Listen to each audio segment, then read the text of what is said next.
Mi nombre es Cristina Barrientos, pertenezco al Grupo 13 y voy a hablar sobre el marco histórico de la justicia restaurativa.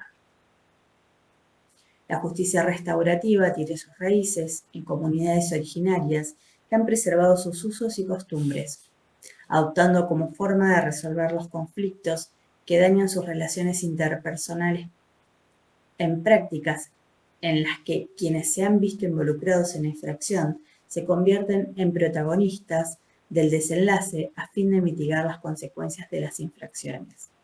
Tales es como comunidades europeas, comunidades asiáticas, África misma, donde los mayores o los ancianos son los que resuelven las cuestiones que se desarrollan dentro de lo que sería la comunidad. Actualmente en nuestro país también contamos con consejos de ancianos pertenecientes a las comunidades originarias. Desde hace muchos años existe una corriente de pensamiento que cuestiona el sistema penal tradicional retributivo, sobre todo sus efectos negativos y el pobre resultado que brinda la pena retributiva. Así surgen nuevas formas de solución de conflictos que no siguen las estructuras tradicionales de los resultados de los procedimientos penales, sanción o castigo como respuesta. Estamos hablando de un sistema inquisitivo donde no se define si lo que se quiere es castigar al imputado o rehabilitarlo. Desde la fundación de la Organización Nacional de Naciones Unidas, ONU, 1948, a lo largo de sucesivos congresos sobre la prevención del delito y la justicia penal, han analizado las relaciones entre delincuencia y desarrollo social y se han evidenciado la necesidad de la prevención del delito basada en las circunstancias sociales, culturales, políticas y económicas de los países.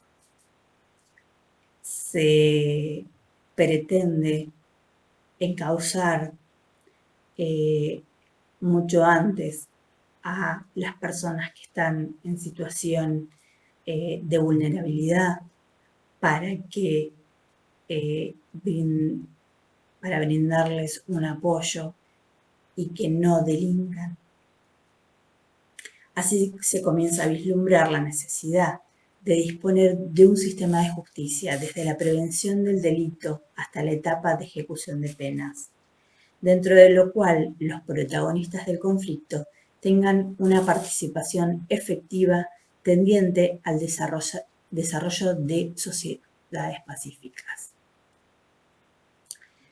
Entre el fin del siglo XX y principios del siglo XXI surge la justicia restaurativa como un modelo que procura comprender que el proceso de justicia, verdad y reparación del daño no se circunscribe solamente a dar la razón a una de las partes y castigar a la otra, atribuyendo valor propio al proceso de justicia, otorgándole la capacidad de restaurar o transformar los vínculos sociales que pudieron haber sido afectados por el conflicto o el abuso masivo y sistemático de derechos humanos. Si queremos leer o interiorizarnos un poco más acerca de este tema, podemos leer el libro de Howard Serr, El pequeño libro de la justicia restaurativa. Si bien existe abundante material en la red sobre justicia restaurativa, hay muy pocos autores que se han abocado a desarrollar el tema en profundidad. Si bien la ONU ha escrito un manual en el cual explica y desarrolla el concepto de justicia restaurativa y elabora todo un protocolo a lo que es formal o a lo que se refiere a normativa, todavía es pobre de contenido.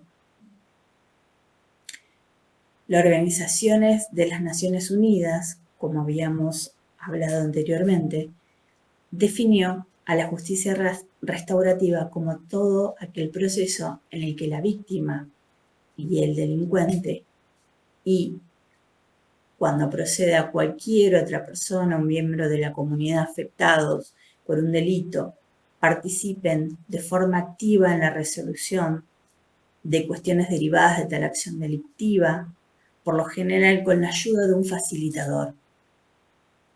Entre los procesos restaurativos se pueden incluir la mediación, la conciliación, la celebración de conversaciones y reuniones para decidir sentencias. Nos referimos a delitos que no contemplan delitos de sangre, femicidios.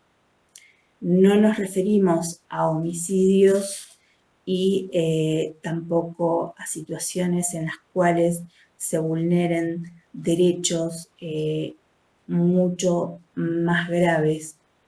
Nos referimos a delitos que tienen penas inferiores y tienen carácter cuasi económico. El Instituto de la Mediación, como medio alternativo de resolución de conflicto, configura un mecanismo de justicia restaurativa que procura brindar distintas opciones frente a determinados conflictos, colaborando así un verdadero cambio de paradigma. La mediación es susceptible como herramienta legal de brindar una respuesta diferente al paradigma denominado de la cultura del litigio. Este es un tema que va a abordar mi compañera Yael y lo va a desarrollar más en profundidad más adelante, pero cabe destacar que el tema de mediación alivia considerablemente el sistema judicial. Definida como un proceso institucional tramitado previamente a la celebración de un proceso penal, en el cual un funcionario público denominado mediador colabora para que los actores del conflicto derivado de un hecho delictivo busquen solucionar sus diferencias a través de una negociación. El cumplimiento de un acuerdo lícito logrado entre las partes extingue la pretensión penal. Esto quiere decir que frente a una situación de un injusto jurídico donde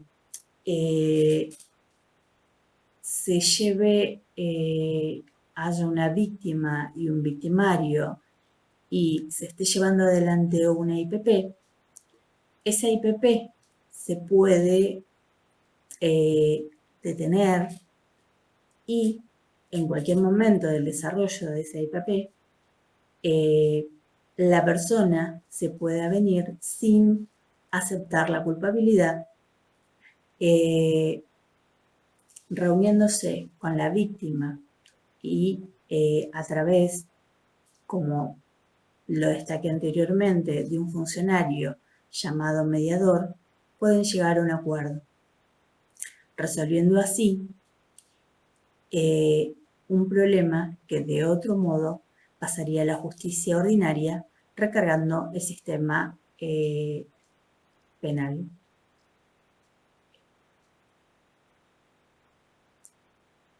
Un juicio, así como un proceso de mediación, son actos de justicia, con la diferencia que en el primero de los casos, los involucrados en el injusto jurídico esperan que un juez dicte sentencia, mientras que en la mediación son las partes las que se hacen cargo del conflicto, lo cual genera conciencia acerca de las responsabilidades y compromisos futuros para la resolución de un conflicto.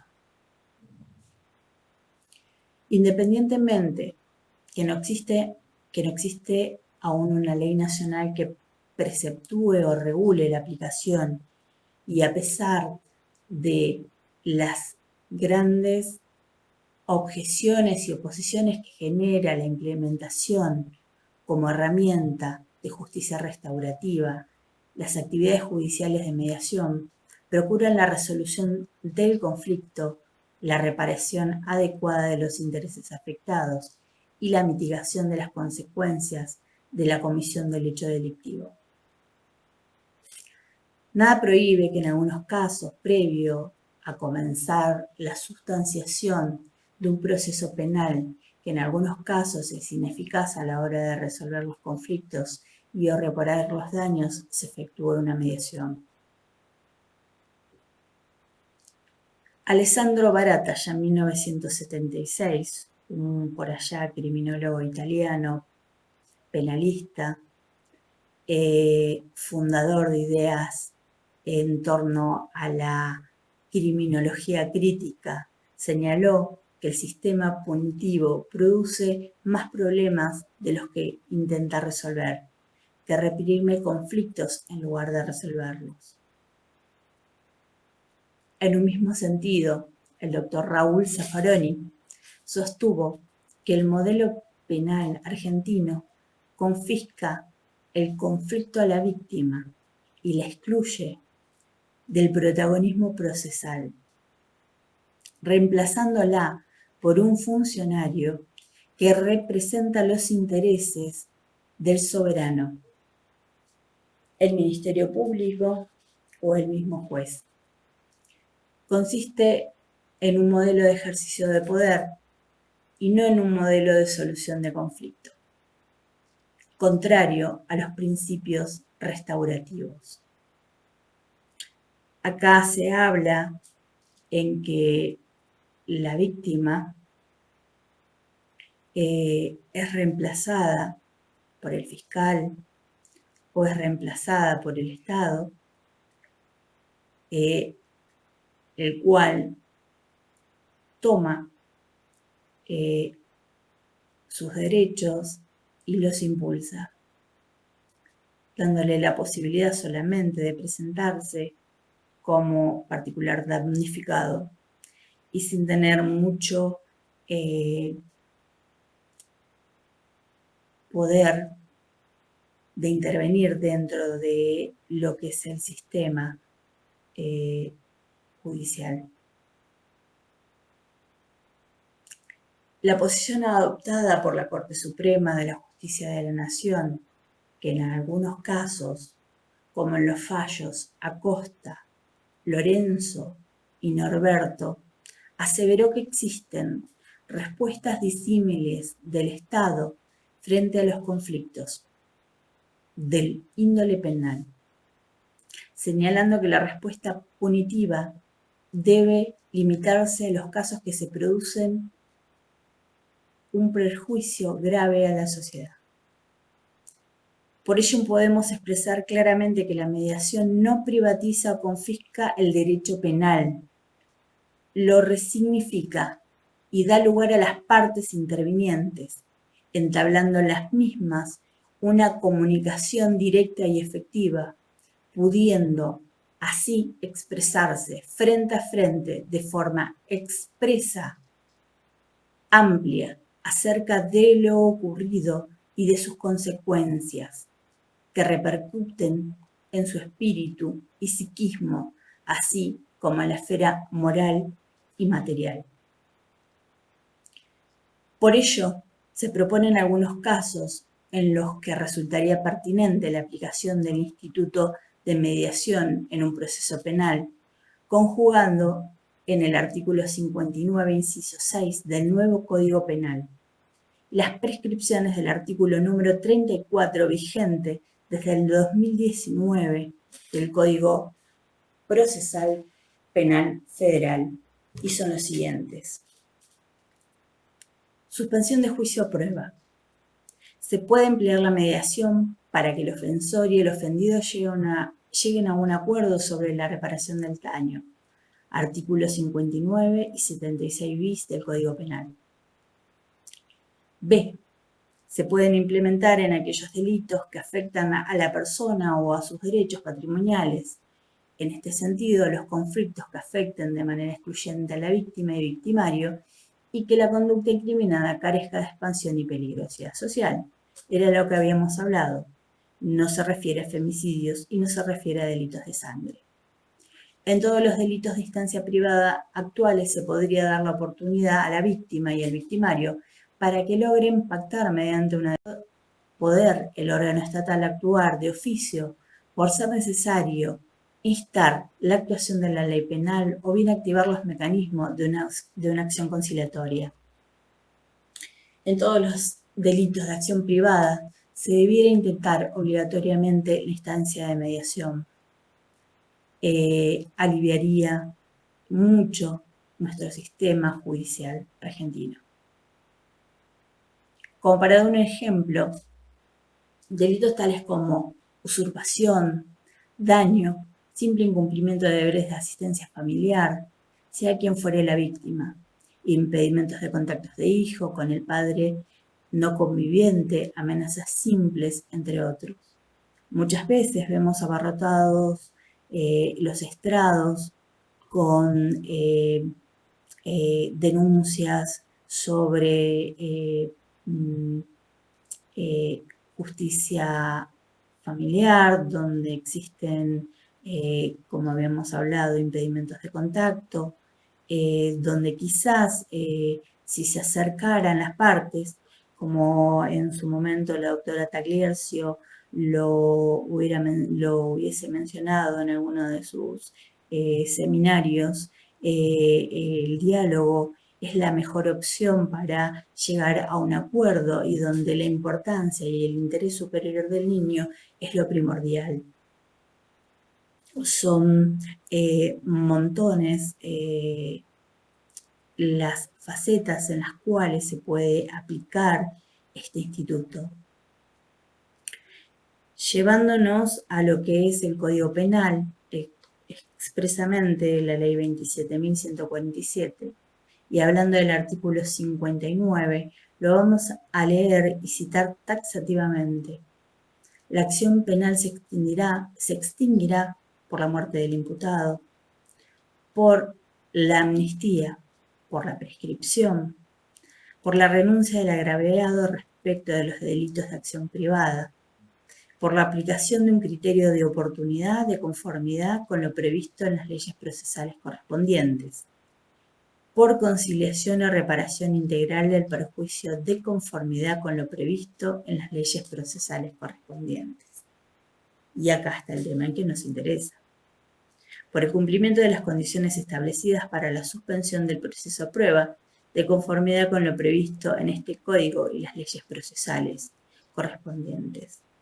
Principio de oportunidad. Código Penal, Ley 27.147, causales de extinción de la acción penal. El Código Procesal Penal Federal, Ley 27.063 y su decreto reglamentario 118 del 2019, pone en vigencia la implementación del Código Procesal Penal según la resolución 2 del año del 2019. Es lo más nuevo y lo más actual que nosotros tenemos en legislación. El artículo 22 habla de la solución de conflictos.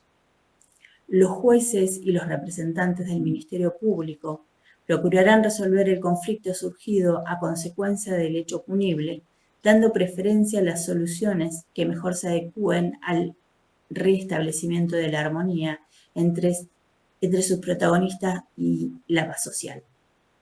El artículo 30 habla de la disponibilidad de la acción y da lugar a los criterios de oportunidad contenidos en el artículo 31, donde se establece que los representantes del Ministerio Público Fiscal podrán prescindir total o parcialmente del ejercicio de la acción penal pública o limitarla a alguna de las personas que intervinieron en los casos siguientes. y hace el artículo 31 del Código de Procedimiento Penal Federal de Nación una enumeración. Se trata de un hecho que por su insignificancia no afectará gravemente el interés público. Si la intervención del imputado se estimara de menor relevancia y pudiera corresponder pena de multa, inhabilitación de condena condicional, si el imputado hubiera sufrido a consecuencia de un hecho un daño físico o moral grave que tornara innecesaria y desproporcionada la aplicación de la pena, si la pena que pudiera imponerse por el hecho careciera de importancia en consideración a la sanción ya impuesta o a la que deba esperarse por los restantes hechos investigados en el mismo u otro proceso, o a la que se impuso o se impondría en este procedimiento tramitado en el extranjero. El artículo 34 nos habla de conciliación. Dice: sin perjuicio de las facultades conferidas a los jueces y representantes del Ministerio Público Fiscal, en el artículo 22, el imputado y la víctima pueden realizar acuerdos conciliatorios en los casos de delitos. Me disculpo por los breves cortes que puede llegar a realizar el celular. Es un celular antiguo, entonces tiene esa costumbre de cortar cada 7 minutos casi.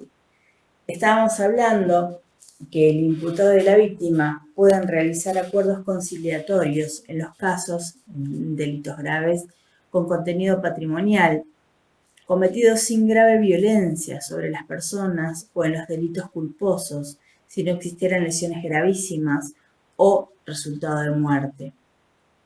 Era algo que nosotros lo habíamos reiterado y habíamos hablado, que si no se trataban delitos de sangre o en este caso femicidios, era potable la aplicación de este nuevo sistema novedoso, no inquisitivo. Estamos hablando de que se han llevado experiencias positivas, se ha aplicado en la justicia penal juvenil, como también en los sistemas escolares.